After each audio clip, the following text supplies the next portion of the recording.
How to add PIN to Roblox account.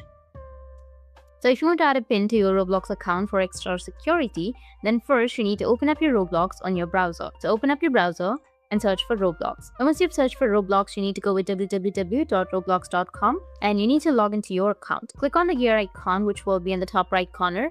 After that, go with Settings, then select the Parental Controls tab. You'll see an option that says Account PIN is currently off. You need to click on Add PIN. But if it says that you need to link your account to your child's to get access to parental controls and insights on your child's screen time, then you just need to simply add an email, your child's email address or your child's account. And then click on Add PIN. Then create a 4-digit PIN that only you know.